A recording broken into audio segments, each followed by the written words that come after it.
Hello! La team Oliron la Caraïbe est ravie de vous retrouver pour un nouveau podcast. Historiens, géographes, Chercheurs auteurs en sciences humaines et sociales sont nos invités chaque mois pour discuter de nos sociétés caribéennes. Oliron la Caraïbe est une plateforme numérique avec des vidéos ou encore des articles sur olironlacaraïbe.com et sur tous les réseaux sociaux. notre histoire, nos territoires, À écouter, à regarder et à lire. Hello! C'est Elsa de la team Oliron la Caraïbe et aujourd'hui je suis ravie de vous retrouver pour un podcast un peu spécial. Nous allons aujourd'hui revenir sur l'université Oliron la Caraïbe qui s'est tenue le 22 octobre 2022 dernier, une université populaire en ligne et gratuite, ouverte à tous, durant laquelle nous avons abordé un certain nombre de sujets. Nous allons donc écouter l'intervention de Bruno Magalon-Grino, géographe, à propos des villes à l'heure de l'entre-soi, de la mixité à la fragmentation. Vous aurez également la possibilité d'écouter les échanges qui ont suivi sa présentation. Bonne écoute!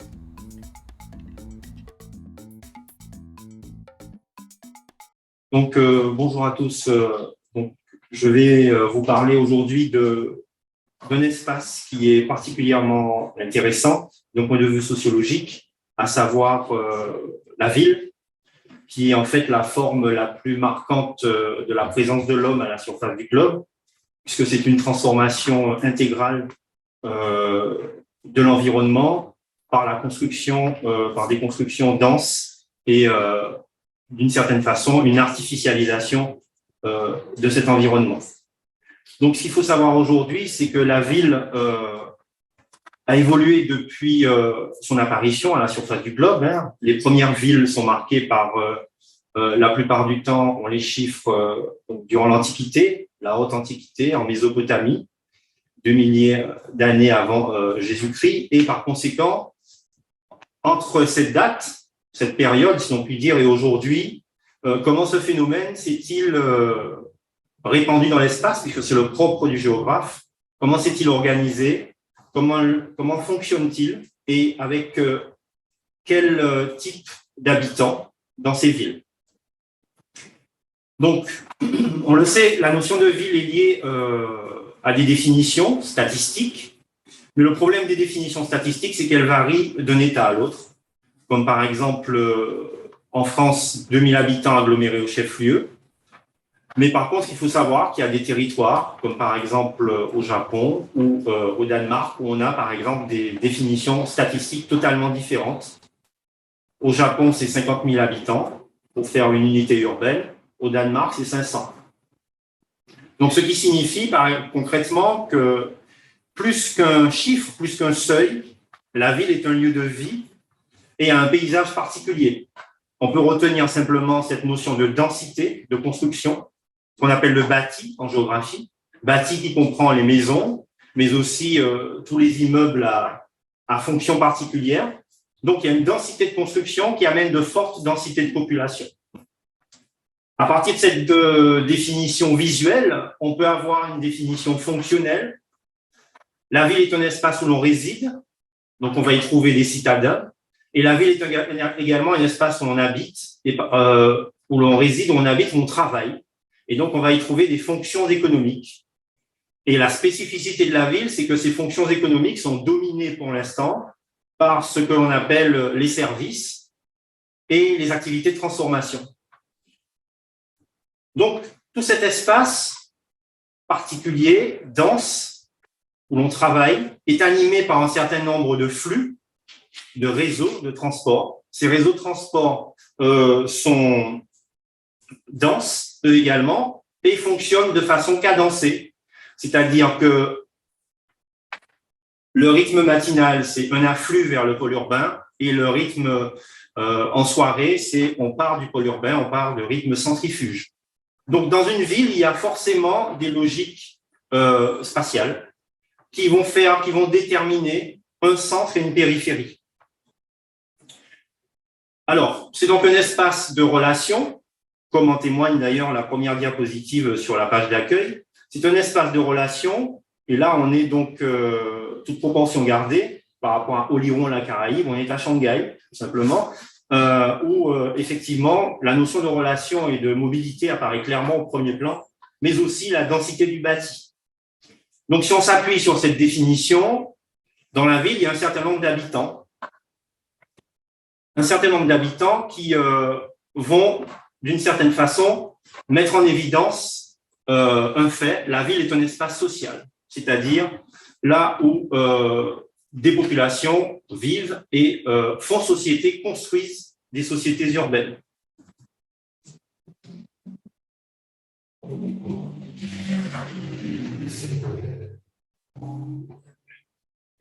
Donc, du point de vue des définitions, on a aussi dans le titre la notion d'entre-soi, c'est-à-dire l'entre-soi, ça veut dire que c'est un réseau, une mise en réseau de la société à travers un certain nombre de codes et un fonctionnement autonome de ce réseau, de citadins, sous-entendu, c'est-à-dire d'habitants de la ville. Donc, quand on regarde l'évolution de l'espace urbain sur le temps long, on se rend compte qu'à l'origine, dans le centre historique, il y avait des lieux de rencontre et des lieux d'habitat de toute forme de classe sociale. Et donc, c'est ce qu'on a pu définir de premier abord comme étant la mixité sociale. Cette mixité sociale était très importante. Elle était même l'identité de l'espace central. C'était un lieu de rencontre, un lieu aussi d'affrontement. Rencontre ne veut pas dire simplement côtoyer. Un lieu aussi d'affrontement, d'idées. Également, un lieu aussi d'affrontement guerrier. Mais également, la ville était aussi un lieu festif. Et donc, cette notion de mixité, elle a tendance à s'évacuer au profit de logiques d'entre-soi, c'est-à-dire de réseau, et qui entraînent une fragmentation de l'espace urbain, c'est-à-dire qu'en fait, des différents morceaux. Si on prend la définition classique du sens commun du mot fragmentation, vous cassez un vase, il tombe, et donc un certain nombre de morceaux seront visibles, ils sont fragmentés. Les morceaux sont indépendants les uns des autres, mais quoi qu'il en soit, vous aurez toujours envie de recoller ce vase, si on considère que le vase, c'est la ville, et vous allez prendre votre colle super glue et essayer, sans publicité, et essayer donc de recoller ce vase. Mais la fracture, les cicatrices apparaîtront toujours, donc les fragments seront toujours là. Est-ce à dire que la ville fonctionne comme un vase cassé? Peut-être. Mais quoi qu'il en soit, c'est un monde en redéfinition permanente. Et on va partir d'un constat. Premièrement, c'est qu'aujourd'hui, la ville est un monde, la planète, est un monde urbanisé. Alors, vous avez une carte, un planisphère classique, qui vous montre donc le taux d'urbanisation, c'est-à-dire la proportion de population qui vit en ville à la surface du globe. On y voit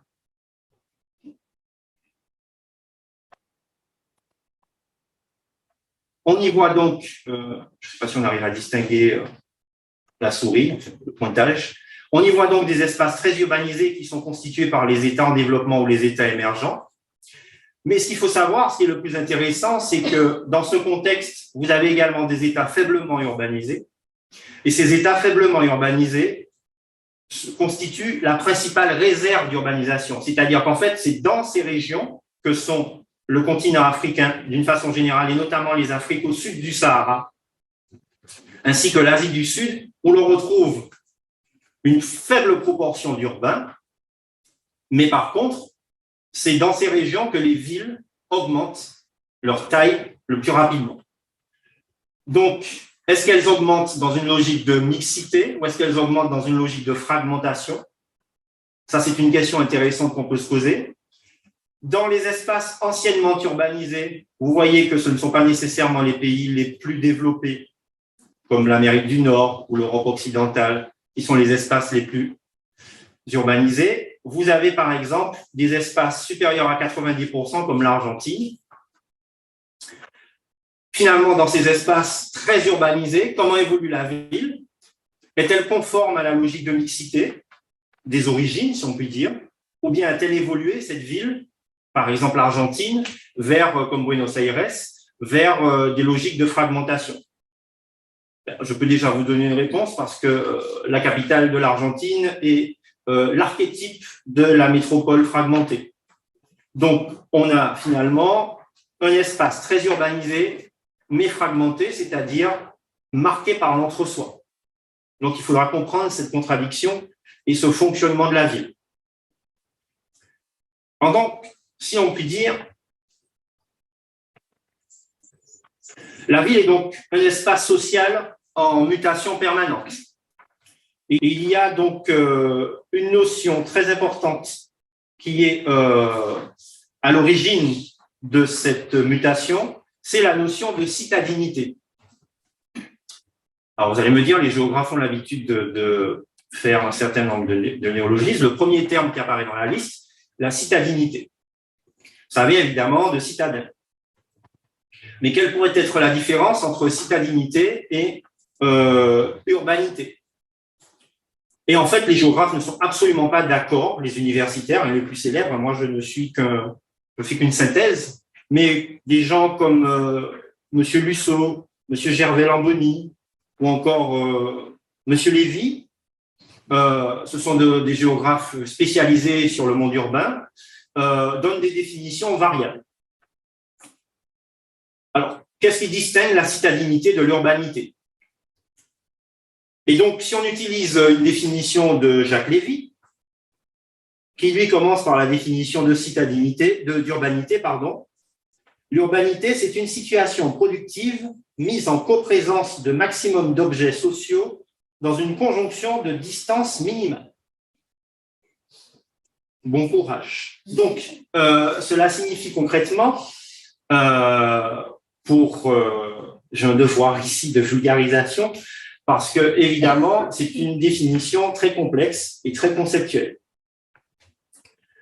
Alors, qu'est-ce que c'est que l'urbanité? En fait, en simplifiant les propos de M. Lévy sans les déformer, l'urbanité, c'est ce qui fait le caractère d'une ville dans son entier, c'est-à-dire sa physionomie, la disposition des voies de communication, c'est-à-dire le réseau de voirie, et puis, évidemment, le nombre d'habitants et la façon dont se déplacent ces habitants.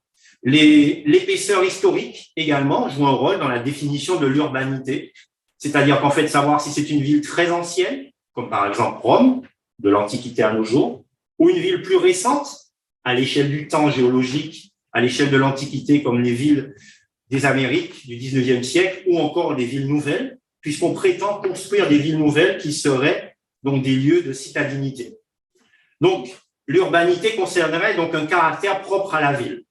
La citadinité donc aura un aspect plus social et plus individuel, c'est-à-dire la façon dont l'individu qui habite la ville se déplace dans la ville, habite la ville et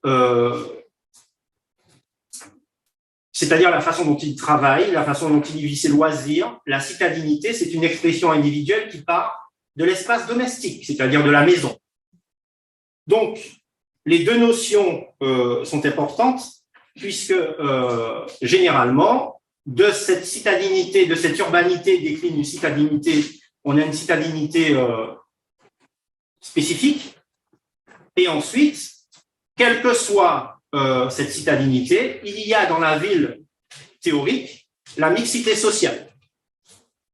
Alors le problème, c'est que ce terme, cette expression mixité sociale, on va y revenir, cette expression de mixité sociale, on l'entend souvent dans les politiques, dans les discours politiques, comme un objectif à atteindre. Le problème, c'est qu'au départ, la ville fonctionnait comme un espace de mixité sociale. Donc justement, pourquoi est-ce un objectif à atteindre et pourquoi est-ce qu'on peut parler d'une politique publique de mixité sociale? Ça voudrait dire en fait, en quelque sorte, que la ville n'est plus marquée par cette logique de mixité sociale. Et donc finalement, les sociétés traditionnelles urbaines avaient un fonctionnement simple. Le centre était un lieu de mixité sociale et vous aviez des constructions de périphérie qui s'effectuaient en fonction des types d'activités qui se développaient à partir de ce pôle originel. Et par conséquent, que s'est-il passé? Si on prend le cas, revenons au cas d'Oléron-la-Caraïbe, si on prend le cas donc, de la photographie qui est en médaillon sur la page, et donc on voit qu'il s'agit d'une rue commerçante du chef-lieu de la Martinique, Fort-de-France. Et donc, aujourd'hui, tout le monde connaît les difficultés de ce centre-ville, déclin démographique, pourtant il y a du monde, déclin démographique de l'unité urbaine Fort-de-France, de la commune, et encore plus, multiplication des immeubles abandonnés dans le tissu urbain, ce qu'on appelle les dents creuses, donc même parfois des voies de taudification, des espaces taudifiés, donc marqués par l'abandon, le taudis et des mises en demeure pour construction en péril. Donc, comment expliquer que d'un côté, on peut avoir ce type d'animation diurne et de l'autre côté, cette évolution générale? Bien. Je vais vous dire, est-ce que finalement, la faute est à ma ville à moi? Et là encore, c'est un clin d'œil à un espace commercial périphérique qui prend le nom de Galeria et qui s'appelle, dans un slogan publicitaire, « Ma ville à moi ». Sous-entendu, ce n'est pas la ville des autres. Et la ville des autres, elle est où? Si je suis à la Galeria, je suis dans ma ville. Et là, par conséquent, je ne sais pas si les concepteurs de ce slogan ont réalisé que ce slogan était éminemment géographique et justement mettait à mal cette notion de mixité sociale. Même si l'espace commercial se veut un espace de mixité sociale à l'origine. Donc, à quel moment, finalement, la ville a-t-elle rompu cette logique de mixité sociale? Donc, nous allons voir comment se sont développées les logiques de l'entre-soi. Ces logiques de l'entre-soi, eh bien, on va partir d'exemples. Alors, j'ai mis comme illustration ici une photographie à droite d'Harlem, dans ses plus tristes années, et une photographie à gauche de Sun City, traduction rapide avec mon anglais de Cambridge, le guide pour les retraités. Donc, à partir de ce moment, que signifie, pourquoi ces deux photographies? Parce qu'elles vous montrent en fait que la logique de fragmentation a une origine historique aux États-Unis. On ne va pas refaire l'histoire de cette fragmentation, hein. C'est simplement, vous savez, nous sommes dans une société aux États-Unis esclavagiste, avec des logiques de séparation des esclavisés du reste de la population, et la population blanche notamment. On va très vite passer sur l'économie de plantation pour arriver au moment où la ville devient omniprésente, y compris dans le sud des États-Unis. Et donc, après la guerre de sécession, les États-Unis construisent, les États fédérés, finalement réunis par la guerre, construisent des législations de discrimination officielle, raciale, avec des quartiers, donc une fragmentation claire et nette en fonction de l'origine ethnique. Alors, ces termes, ces quartiers vont prendre le nom de ghetto, tout en sachant que ce terme est évidemment historique et il a aujourd'hui plusieurs sens. Il a un fondement historique parce que le mot ghetto est un mot d'origine italienne et qui désignait les quartiers juifs dans les villes médiévales italiennes, notamment à Venise.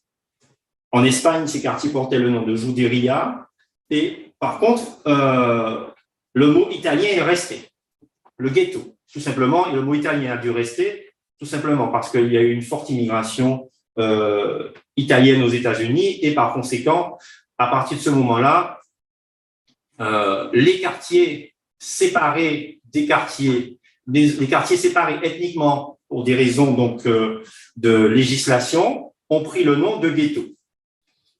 Évidemment, cette connotation historique a évolué. Aujourd'hui, le terme de ghetto est utilisé indifféremment, que ce soit pour désigner un quartier, alors, un quartier en difficulté, c'est-à-dire marqué par des signes manifestes de crise, à savoir taudification, criminalité, chômage. Et de notre côté, vous avez également, pour désigner, dans cette logique de ghetto, les périphéries urbaines françaises. Peut-on assimiler, donc, aujourd'hui, les périphéries des grandes villes françaises comme étant des ghettos? Donc, on est dans cette logique, si vous voulez, où, finalement, un État, des administrations décident de la construction du fragment, historiquement parlant, lié à l'esclavage et donc un fragment ethnique. La deuxième diapositive, sur la gauche, c'est la diapositive plus récente. C'est Sun City, donc guide pour les retraités. Guide pour la retraite, pardon. Et par conséquent, ce qui signifie que là, le critère de fragmentation a évolué. Il s'agit simplement, entre guillemets, il faut simplement être retraité. Donc, on fait une fragmentation par classe d'âge. Fragmentation par classe d'âge et donc un espace réservé aux retraités. Vous pouvez voir déjà sur la diapositive, sur la photo, qu'il s'agit d'un habitat pavillonnaire dominant. Un habitat pavillonnaire dominant et donc le tout est organisé sous la forme de lotissement à forme géométrique. Alors ici, on est dans l'agglomération historique, Sun City. Je parle bien d'agglomération parce que vous voyez quand même que c'est un territoire visiblement très dense du point de vue de la population. Un espace, en tout cas, habité, anthropisé, important. Ce qu'il faut savoir, c'est qu'il est, entre guillemets, enfin, aussi dans le désert, puisqu'on est en Arizona, dans la banlieue de Phoenix, et par conséquent, on est loin du centre-ville de Phoenix. Quelle est la signification de cette construction spatiale pour les retraités, loin de l'espace urbain, marqué par la mixité sociale, c'est-à-dire le downtown? Donc là encore, c'est une question à laquelle on va répondre tout à l'heure. Simplement, vous voyez déjà que les critères évoluent. Toujours dans les logiques de fragmentation historique, vous avez donc les lois de ségrégation. Alors, mis à part les États-Unis, un autre État s'est illustré. Alors, pour les États-Unis, ça s'est terminé avec les droits civiques. Et puis, si on peut dire, je veux dire du point de vue de la législation de ségrégation ethnique. Par contre, pour l'Afrique du Sud, on peut dire que l'État sud-africain, en mettant en place l'apartheid, a développé une science, littéralement, d'aménagement et d'urbanisme de la fragmentation. À savoir, comment s'organise l'espace urbain dans une société totalement de développement dit séparé. Je reprends les termes, hein, ce ne sont pas les termes scientifiques, ce sont les termes utilisés autrefois par le pouvoir politique sud-africain. Sous-entendu, les Noirs peuvent se développer d'un côté, les Blancs de l'autre, et les Métis, on ne sait pas trop. Donc, finalement, que se passe-t-il? Ici, vous voyez, donc, il y a deux types de quartiers sur la photographie de gauche. Vous avez deux types de quartiers. Vous avez en bas à droite un quartier pavillonnaire classique, dont on peut reconnaître donc une forme de lotissement. Ensuite, au milieu, vous avez un espace libre. Et enfin, vous avez un quartier beaucoup plus dense, qui est en fait un township. On reprend la même disposition sur la photographie de droite, avec un espace donc pavillonnaire dense, à droite. C'est aussi un township et à gauche, vous avez, donc vous reconnaissez les taches bleues des piscines. Donc, ce qui veut dire qu'ici, là encore, il y a fragmentation. Pourquoi il y a fragmentation? La fragmentation est matérialisée par la route sur la diapositive de droite et la fragmentation est matérialisée par la zone verte sur la diapositive de gauche, sur la photographie de gauche. Alors, comment s'appellent ces espaces? Alors, la première photographie, c'est une zone qui a été végétalisée pour faire espace public commun aux deux territoires, aux deux milieux urbains. On peut même parler de milieux urbains. En fait, c'est ce qu'on appelle, c'est ce qui a été étudié d'ailleurs par Philippe Gervais-Lamboni en Afrique du Sud, c'est ce qu'on appelle la buffer zone. En fait, on va dire la zone tampon. L'espace qui sépare les blancs des noirs était séparé par un grand terrain vague qui faisait une coupure géographique, ce grand terrain vague, qui faisait une coupure géographique et une coupure spatiale dans le territoire. Et à quoi servait cette zone tampon? En fait, cette zone tampon avait une fonction claire et simple pour la police. C'était un espace découvert qui permettait de réprimer les manifestations. Donc, quand les townships venaient manifester, il y avait un espace de rencontre, si on peut dire, où cette population noire sud-africaine se faisait tabasser par les policiers. Donc, à partir de ce moment, vous avez cette logique qui se développent avec ces zones tampons et donc les zones de fragmentation aujourd'hui. Alors, qu'en est-il finalement de cette… comment est-ce qu'on a théorisé cette fragmentation? Cette fragmentation a été théorisée par des sociologues américains dès le début du XXe siècle. Ce sont donc des modèles qui ont existé. Donc, on a modélisé la répartition des classes sociales dans le tissu urbain américain. Donc, ces modèles ont évolué.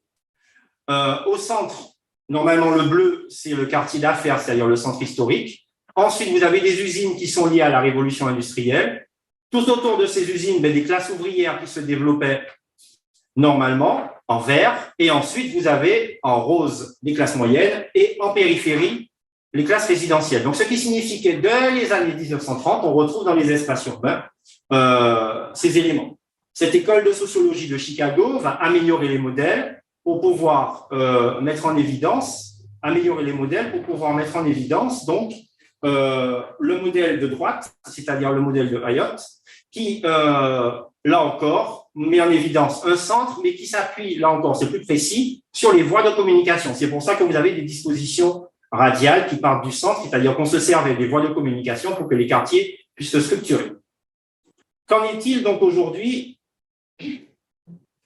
dans la manifestation? L'exemple de Détroit est une ville qui est marquée, là encore, par la logique de fragmentation.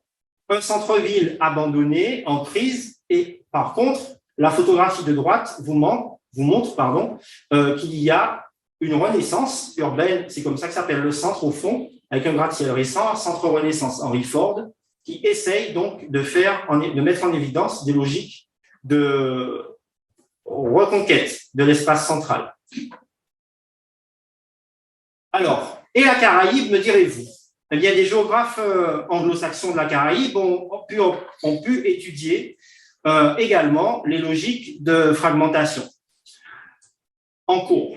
Et ils ont réussi même à modéliser, en intégrant les Antilles françaises, ils ont réussi donc à modéliser l'espace urbain caribéen en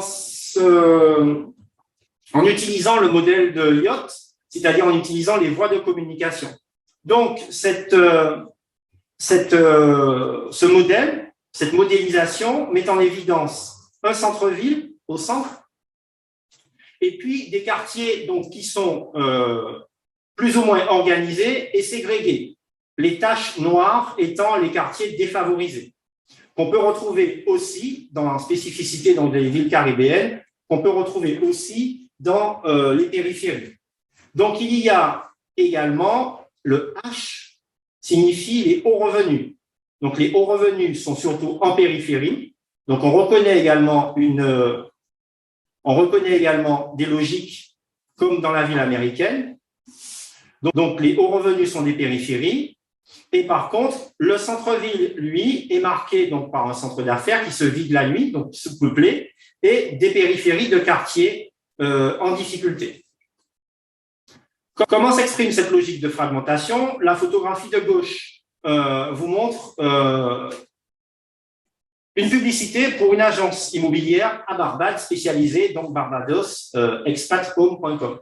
C'est-à-dire, en fait, une publicité pour des quartiers sécurisés, réservés aux salariés expatriés sur le territoire de la Barbade. Ça veut dire clairement que là encore, vous avez un autre critère de différenciation spatiale, et quand on tape dans le moteur de recherche Gate Communities sur Google Maps, alors à gauche, vous avez l'île de la Barbade, et à droite, vous avez l'île de New Providence qui porte la capitale des Bahamas, Nassau. Donc, vous voyez qu'avec le moteur de recherche Gate Communities, vous avez simplement les points rouges, c'est pour vous montrer les densités. Sachant que, pour vous montrer justement que cette notion de fragmentation, et c'est la négation de l'espace urbain et de sa mixité, vous voyez que l'espace le plus dense, c'est la capitale Nassau, qui est pour les Bahamas. Il n'y a quasiment rien, et tout est à l'extérieur de l'espace urbain, du tissu urbain dense. C'est pareil pour Barbade. Autour de Bridgetown, il n'y a rien, la capitale. Par contre, vous voyez qu'il y a le long de la côte occidentale une multiplication de ce type de fragmentation et d'entre-soi. Ça signifie quoi du point de vue du quartier? Voici, on est un asso dans un quartier sur un lotissement fermé donc, qui s'appelle Balmoral Development, avec donc une barrière classique. Et puis, vous retrouvez le Balmoral Club, c'est marqué sur la photographie, et donc des villas.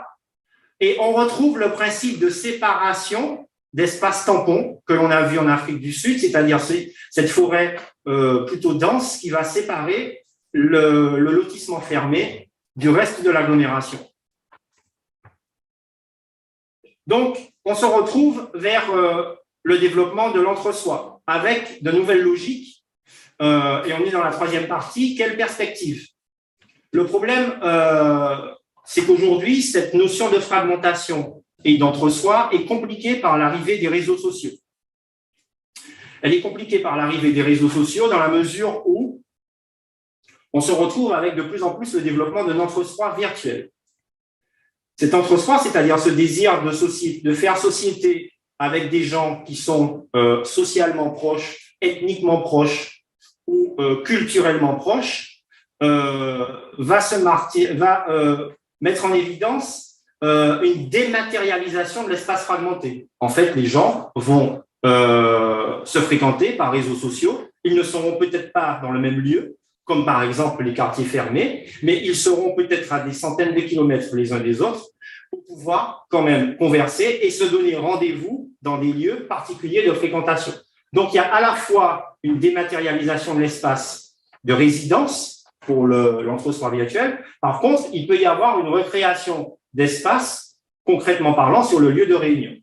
Ça va même jusqu'à des réseaux sociaux réservés à des populations particulières qui se sont développés en Scandinavie alors, il y a un certain niveau de revenus mais, qui est exigé, mais il ne suffit pas de gagner au loto pour y rentrer.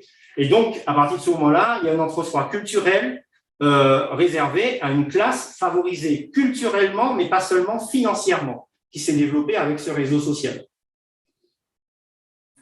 Et donc, vous avez ces nouvelles logiques qui font l'objet d'études. Par exemple, dans le monde, vous avez donc l'entre-soi social confirmé par le big data, ce qui signifie que pour quelqu'un qui a besoin de réfléchir sur comment réhabiliter la mixité sociale, comment faire une politique publique de mixité sociale, il faut désormais tenir compte de cette fragmentation immatérielle, si on peut dire, qui existe et ne serait-ce que par l'intermédiaire des jeunes que l'on fréquente dans nos classes, qui se donnent rendez-vous dans des soirées, dans des lieux très improbables, avec le lieu de rendez-vous à la dernière minute.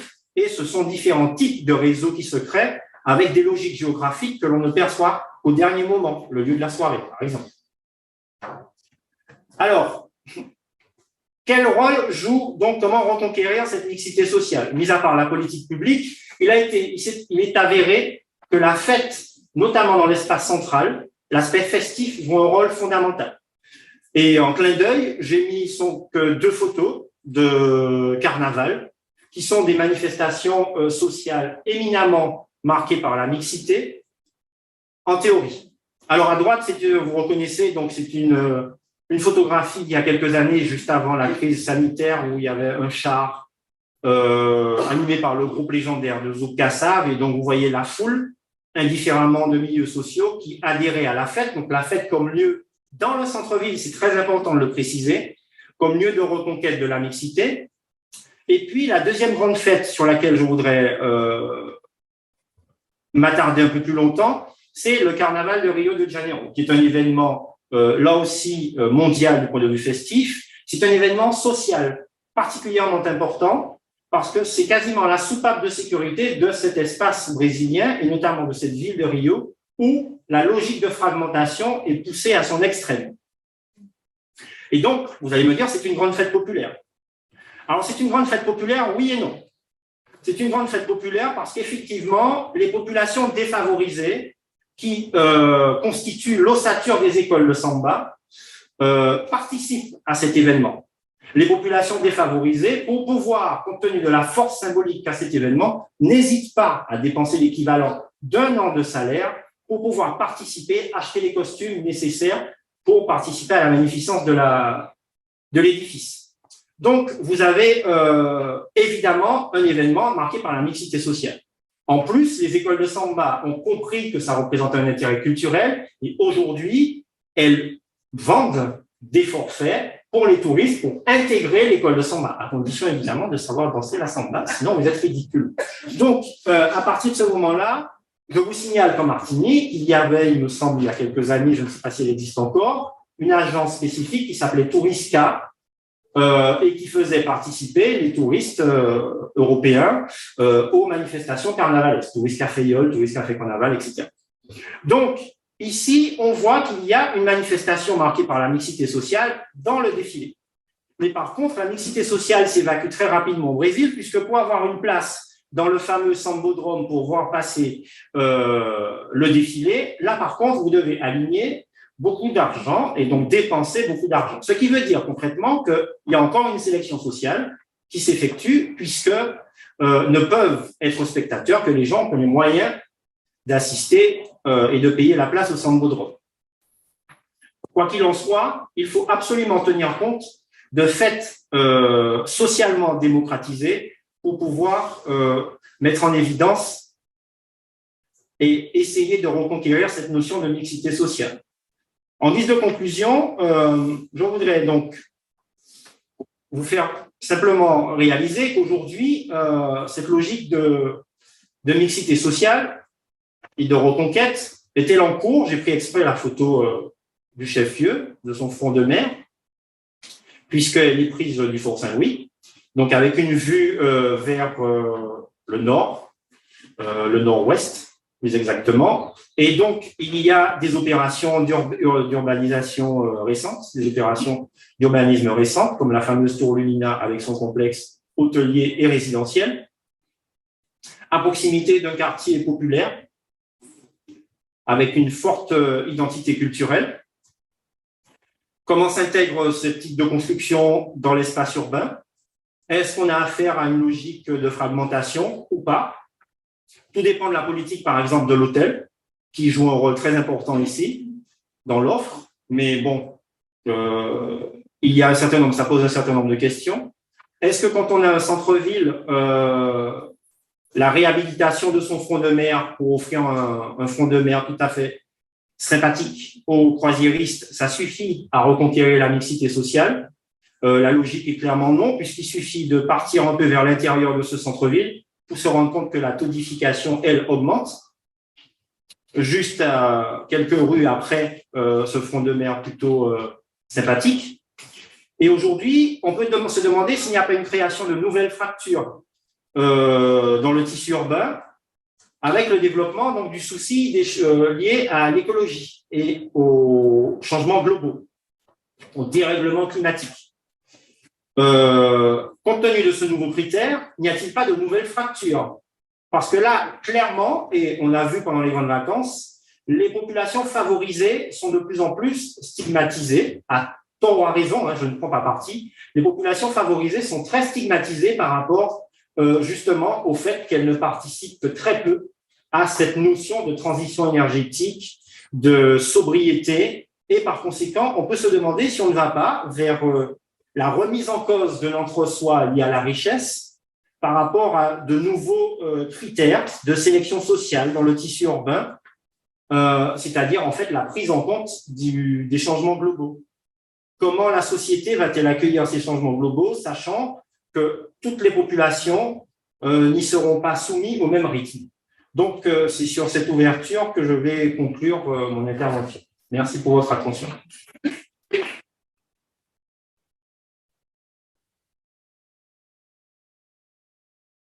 Merci beaucoup, madame, de cette intervention. Très riche, très riche, vraiment. Eh bien, c'est le temps des questions. Si vous avez des questions à poser, des précisions, n'hésitez pas à interagir. Je regarde en même temps le chat. Pour ceux qui sont à distance, n'hésitez pas à participer. Ou un petit décalage, on va attendre un peu que les participants notent directement les questions. Mais on peut y aller, on peut interagir. N'hésitez pas à interagir et à poser vos questions. Madame? Oui, bonjour et merci pour cette présentation. Je voulais savoir s'il y a une étude faite sur le carnaval de Trinidad. Parce que, bon, Justement, je trouve qu'il a peut-être un peu la même fonction que celui de Rio, mais c'est encore différent, parce qu'il a en plus, il y a des soubassements ethniques et autres. Ça, c'est la première question. La deuxième, nous sommes du centre-ville, nous habitons en périphérie. Nous sommes du centre-ville parce que nous sommes des commerçants. Et la question que je me posais, c'est par rapport à cette mort des centres-villes. On s'est posé, nous, la question de est-ce que l'objectif d'une mixité sociale à tout craint, c'est vraiment, est-ce qu'elle est vraiment pensée de façon très affinée par nous, enfin, je parle pour mon mari, mais je parle pour moi, il nous semble qu'il peut y avoir une question de densité. Ça dépend du rapport, parce qu'il y a des populations qui sont des populations anciennes de ce centre-ville. Il y a en ce moment, il y a un rajeunissement parce qu'il y a beaucoup de jeunes, des trentenaires, qui sont en train d'investir en ville. Mais entre les deux, il y a le fourneau, ce que j'appelle le fourneau, c'est-à-dire des lieux de… Enfin, je ne sais pas si tout le monde connaît les fourneaux. Enfin, des fourneaux et plus. Et par exemple, il y a des rues entières où les gens sont assis en train d'attendre l'ouverture de ce type de lieu. Conclusion, est-ce que tout ça, ça peut matcher ensemble? Et je ne sais pas si les commerçants se sont déjà exprimés à ce sujet, mais je pense que c'est un grand souci pour les centres-villes. Donc, je voudrais savoir si, voilà ma question, mixité sociale, oui, mais jusqu'à quel point et comment elle est structurée, si on peut la structurer. Et Trinidad. Alors, on va commencer par Trinidad. Alors, je n'ai pas participé non plus au carnaval de Rio, ni le carnaval de Trinidad.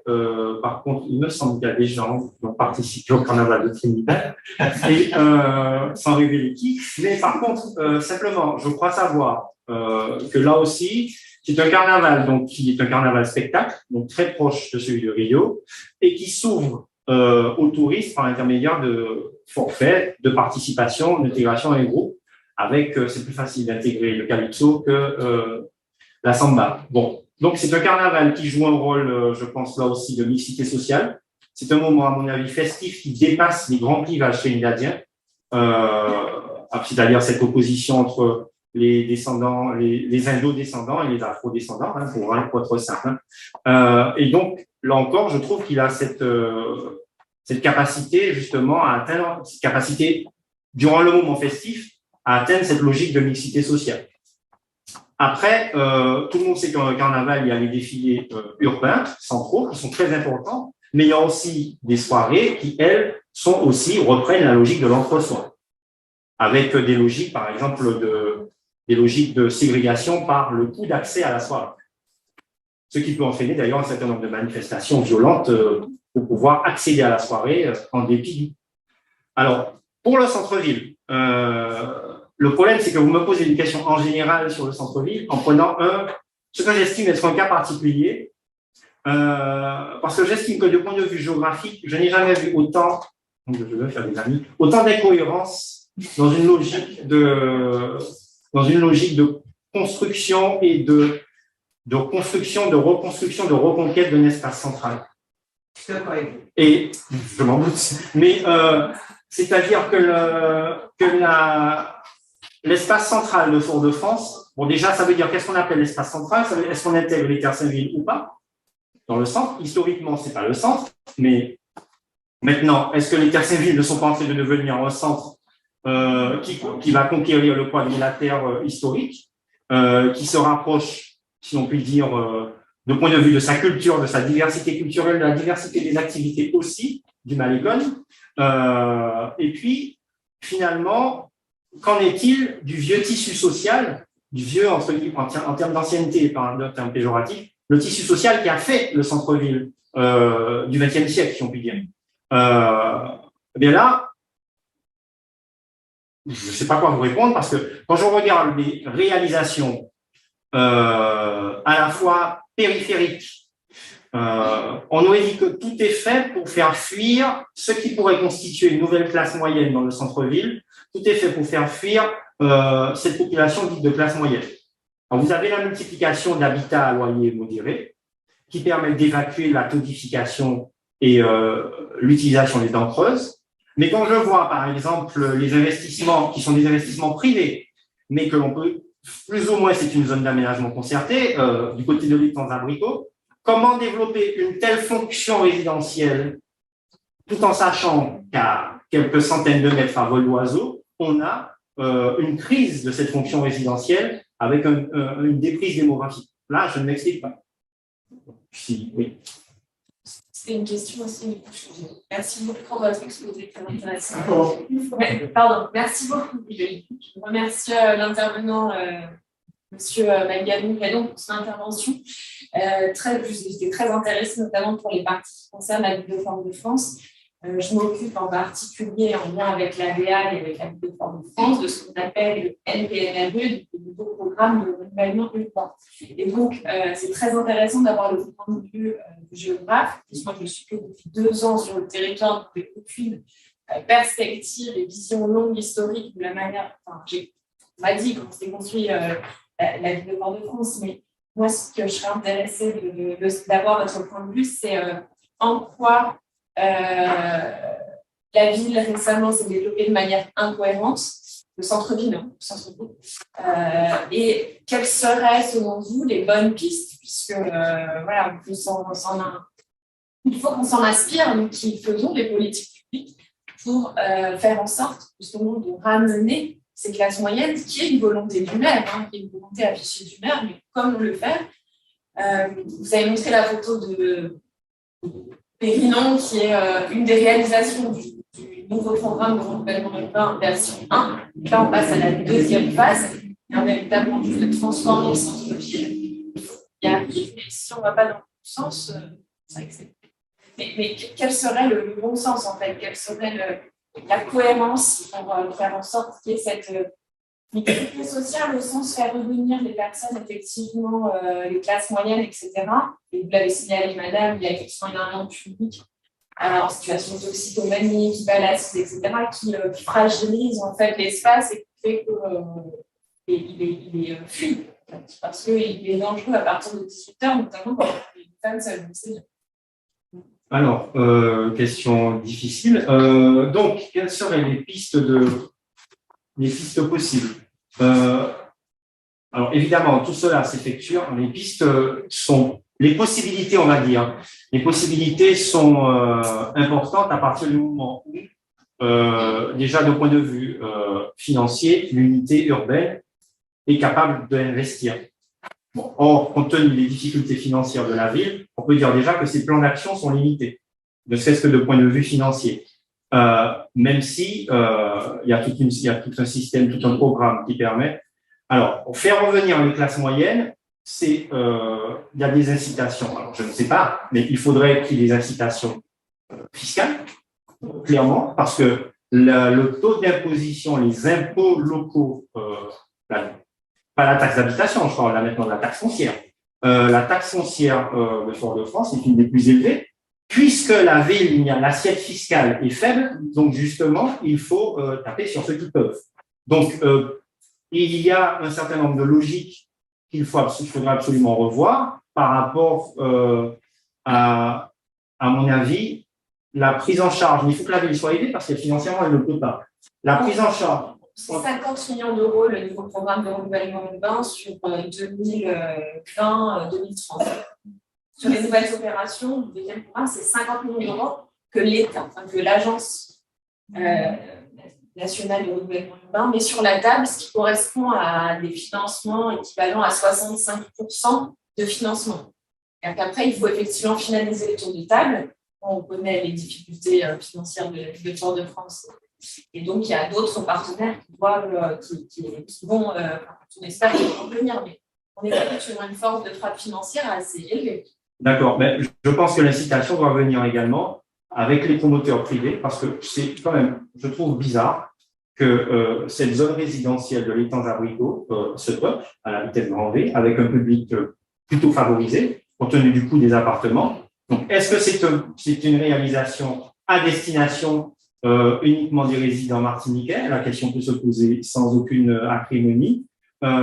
Et pourquoi ne pas, parce qu'il y a véritablement un certain nombre de possibilités, il y a des espaces libres de possibilités de faire de la fonction résidentielle dans le centre-ville. Mais le centre-ville ne pourra, c'est systémique, il ne pourra revivre que s'il est accessible,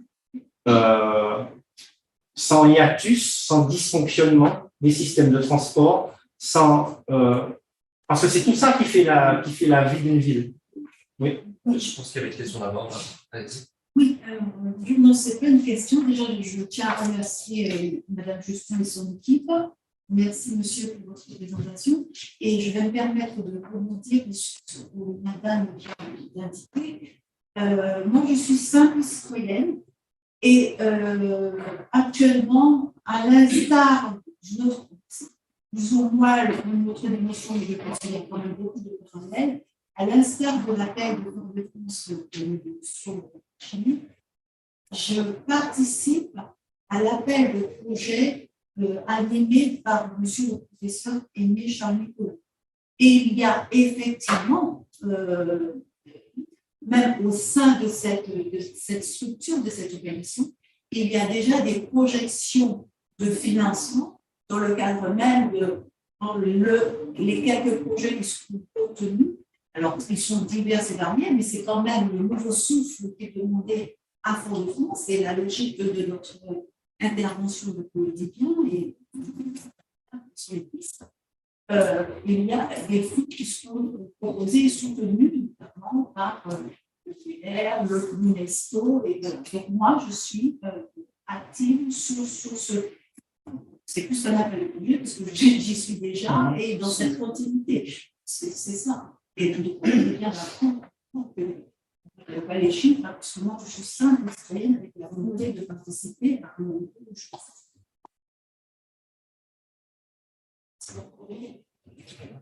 Du coup, merci également. C'est vrai que ça soulève beaucoup de questionnements. De mon côté, je voulais avoir votre avis sur plusieurs choses. On sait à quel point sur les 15 dernières années, parce qu'on parle de la crise sanitaire, qui a eu un fort impact sur l'activité économique, mais il y a eu aussi avant tout ce qui s'est passé à la fin des années 2010. Et donc, pour moi, il y a une première question, c'est, on a évoqué avec le côté fiscal des choses, mais comment accompagner un renouveau commercial qui ne soit pas un renouveau sur le modèle Pérénon, mais un renouveau des petits commerces.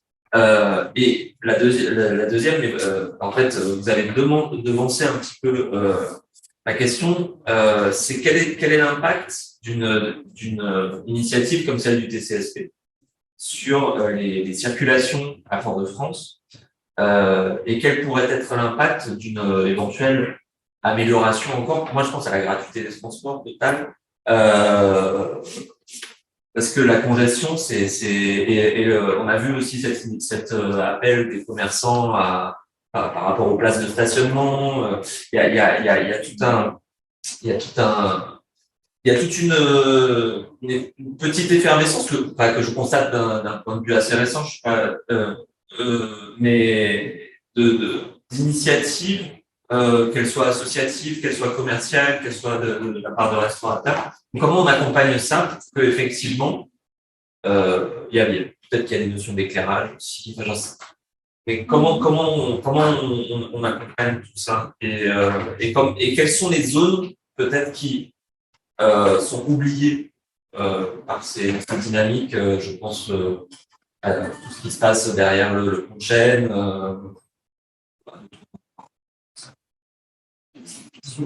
Oui, je profite, comme ça il va répondre en chaîne. Oui, alors moi je me pose une autre question, c'est-à-dire que là on sait que d'ici à très très peu de temps, avec la submersion marine, quand je dis à très peu de temps, c'est très peu de temps, hein, c'est d'ici 25 ans à peu près, et encore, je pense être optimiste quand je dis ça. on sait très bien qu'une grande partie de ce centre-ville de Fort-de-France sera sous les eaux. Donc, quid de cette force de frappe dont vous parlez là? Est-ce qu'on y pense à long terme? Est-ce qu'on a pris en compte ces questions dont tu as parlé tout à l'heure, d'ailleurs, ces questions de risques naturels, etc. Voilà, c'était juste ça que je voulais demander. Alors, pour reprendre l'ordre des questions, donc il y avait donc une question concernant sur les différents éléments, les différents outils. Et en fait, on constate qu'il y a, là encore, c'est très important en géographie, mais là encore, c'est systémique. Quand l'accès aux places de stationnement est impossible à cause de la panne des horodateurs, donc ce qui veut dire qu'il y a donc, contrairement à son occupant, le stationnement est gratuit, donc il est devenu totalement abusif finalement. Et donc il n'y a pas cette noria de véhicules individuels qui aurait pu trouver place dans le centre-ville. Ensuite, oui, la gratuité des transports collectifs, et notamment du TCSP, ce serait un élément important pour pouvoir fluidifier l'accès au centre-ville et le rendre attractif d'une certaine façon. De fait, il est gratuit. Oui, non, mais je sais que de fait, il est gratuit. Mais en pratique, il est déjà gratuit. En pratique, il est déjà gratuit. Je pensais au bus, en fait. Je pensais surtout. Oui, non, mais de toute façon, il y a des villes aujourd'hui, dans des agglomérations de taille moyenne, qui ont décidé la gratuité des transports collectifs. Maintenant, il ne faudrait pas que cette gratuité des transports collectifs se traduise par un renforcement de la fiscalité locale pour pouvoir financer ces transports collectifs. Parce que sinon, on se plaint de la fiscalité locale de Fort-de-France. Si en plus, on rend les transports collectifs gratuits pour augmenter le seul volant actuellement disponible, c'est-à-dire même que la taxe d'habitation, au niveau national, elle est capable de disparaître, pour être réduite. Si c'est pour augmenter davantage la taxe foncière, c'est pas non plus la solution. Bon, effectivement, il y a un bouillonnement sur d'autres types d'activités qui se développent, mais il y a aussi des espaces libres, des espaces à l'abandon, qui sont trop importants, comme par exemple, qui donnent véritablement, non pas, alors, plus qu'un sentiment d'insécurité, on est en insécurité. Je pense notamment à l'ancien tri postal, qui est aujourd'hui manifestement, c'est une superficie très importante dans le centre-ville, mais il y a un programme, on ne sait pas ce qu'il va devenir. Il y a aussi toute une série d'accompagnements par rapport, donc, comment dire, à un tissu commercial lié, et c'est absolument pas péjoratif, hein, il y a un tissu commercial qui se développe et qui a traversé les terres villes lié à l'immigration. On peut même parler de commerce communautaire, à la fois, par exemple, les épiceries chinoises, par exemple, les bazars chinois, mais vous avez aussi toute une série d'épiceries pour la population caribéenne qui est immigrée et qui se développe également dans le centre-ville. Maintenant, le problème, c'est que ça ne fait qu'accroître les écarts, puisque généralement, ce sont des populations plutôt défavorisées, mais le problème, c'est qu'on constate aussi que ce sont ces populations immigrées, étrangères, qui achètent, qui ont une capacité d'acheter, de louer les appartements dans le centre-ville. Donc, il y a un renouvellement aussi, d'une certaine façon, du tissu social de Fort-de-France. Et le problème, c'est comment alimenter à la fois la fonction résidentielle et aussi la création d'emplois. Parce que visiblement, le tissu commercial se modifie. Il y a un contraste entre le tissu commercial ancien, traditionnel, des maisons historiques, maisons commerciales, j'entends, disparaissent, hein, je pense, Signamin, etc. Donc, des maisons historiques disparaissent au profit de nouvelles logiques commerciales. Mais entre-temps, le problème, c'est qu'on ne sait pas tellement comment l'autorité municipale régule. Est-ce qu'elle peut réguler ces éléments? Est-ce qu'elle a la capacité de mettre en place une politique d'attractivité, ne serait-ce... On en est là. Les zones franches. Oui, les zones franches urbaines qui fonctionnent déjà sur Dillon. Maintenant, il faudrait que l'État accepte de transformer le centre-ville en zone franche urbaine aussi, pourquoi pas, pour ne serait-ce que pour l'attractivité commercial et du point de vue des entreprises, ce qui, d'une certaine façon, je crois qu'elle est soumise en plus à un taux d'embauche d'au moins 25% de la population issue du quartier ou la zone franche. Donc, ce qui permettrait de redonner une visibilité économique à des populations. Mais le problème, c'est que Fort-de-France est la seule unité aussi urbaine importante à disposer de centres d'accueil totalement saturés pour l'errance et la prise en charge des difficultés de la rue. Et donc, c'est pour ça qu'il y a cette concentration. À ce moment-là, il faudrait qu'il y ait une politique de diffusion de centres d'accueil dans les différentes agglomérations de la périphérie de la CACEM et même en dehors, c'est-à-dire qu'en fait, qu'il y ait des centres d'accueil secondaires dans des grosses villes qui connaissent de fortes croissances démographiques, comme le Robert, comme Casse-Pilote, pourquoi pas, comme Ducos, comme Rivière-Salée, en plus de ce qui pourrait être possible dans les villes de l'agglomération centrale. Oui, je crois que c'est la concentration. Parce que de toute façon, à partir de ce moment-là, on a des logiques. Il faut considérer ces populations défavorisées comme des populations donc, malades, en addiction, et par conséquent, c'est la prise en charge de cette addiction. Il montre encore là encore un déficit systémique, si on peut dire. On sait qu'elle est à 50 cm au-dessus du niveau de la mer. Je parle du quartier historique de Fort-de-France. Elle est à 50 cm au-dessus du niveau de la mer, donc ce qui signifie concrètement qu'elle sera confrontée à la logique d'élévation de ce niveau marin très rapidement, comme tu dis. Et par conséquent, c'est une hypothèque en fait. Hein. Je n'ai pas la réponse. J'ai pas la réponse. Quelle limite ça donne quoi comme limite quand tu parles de centre-ville? Alors, de toute façon, déjà, le centre-ville, on a déjà vu comment il fonctionne, puisque de toute façon, c'est qu'il est construit sur des marécages, parce que la cathédrale est sur des pieux, dans de l'eau, dans de la vase. Le parking de la cour Pérignon, justement, il symbolise même c'est un cube de béton protégé par une gaine de caoutchouc parce qu'il flotte, en fait, littéralement dans la vase. Donc, l'eau sous le centre-ville arrive quasiment jusqu'au boulevard Général de Gaulle. Puisque au départ, le boulevard Général de Gaulle, c'était un grand canal chargé de drainer l'espace central et de recueillir les eaux des collines autour. Et donc, c'est lors de la lutte contre les inondations qu'Aimé Césaire, avec ses différents mandats, a pu mettre en place un système de collecteur des eaux pluviales de Trenel en passant par l'Ermitage, ensuite endiguer le canal de Vassor, la rivière Madame, pour pouvoir lutter contre les inondations avec un système de clapet à fermeture automatique dès que le niveau du cours d'eau. Donc voilà, donc il y a déjà un système. Comment est-il entretenu? En interrogation. Deuxièmement, ce système, il est entretenu, oui ou non? Je n'ai pas la réponse. Deuxièmement, on sait pertinemment qu'il y a aussi, ce système a été remodelé avec la construction de la cour Pérignon.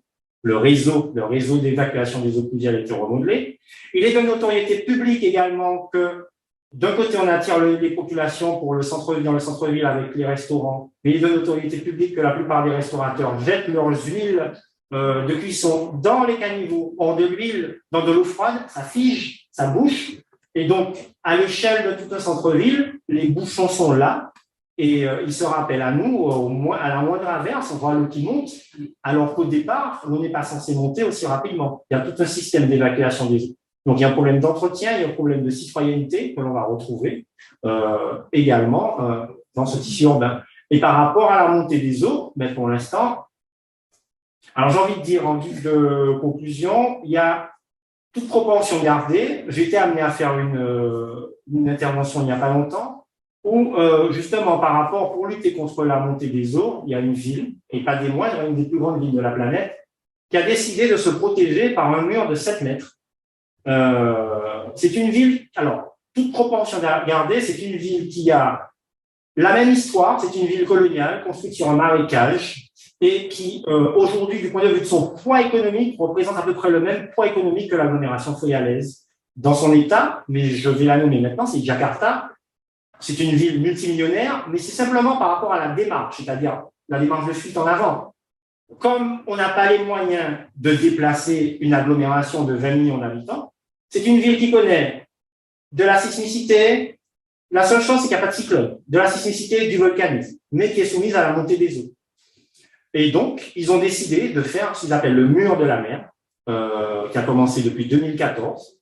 C'est une digue de 7 mètres de haut au-dessus du niveau de la mer et de 16 mètres en dessous, qui est destinée à protéger la partie de centre historique fondée par les Hollandais. Et ensuite, la deuxième phase, c'est entre la digue et l'ancienne partie de la ville, faire des terre-pleins à la japonaise pour reloger les populations sur un niveau plus élevé. Donc, en fait, c'est la course en avant. Donc, je ne suis pas en train de suggérer cela. C'est pour vous dire qu'il y a un certain nombre de villes qui y pensent et qui le font d'une façon qu'ils trouvent la plus logique possible. Maintenant, on n'y a pas encore véritablement pensé en termes de programme d'aménagement. Et qu'il est plus difficile d'évacuer le bourg du Prêcheur que le centre-ville de Fort-de-France. Et ce sera le mot de la fin de cette intervention de Bruno Magallan-Grino lors de l'Université Olyron-la-Caraïbe 2022. Pour avoir accès à l'ensemble des cours et l'ensemble de la journée, rendez-vous sur notre chaîne YouTube Olyron-la-Caraïbe. Chers auditeurs et auditrices, je vous dis à bientôt pour un nouveau podcast sur Olyron-la-Caraïbe. C'était le podcast d'Olyron-la-Caraïbe. Olyron-la-Caraïbe, c'est une plateforme numérique avec également des vidéos ou encore des articles sur olironlacaraïbe.com et sur tous les réseaux sociaux. Notre histoire, nos territoires, À écouter, à regarder et à lire.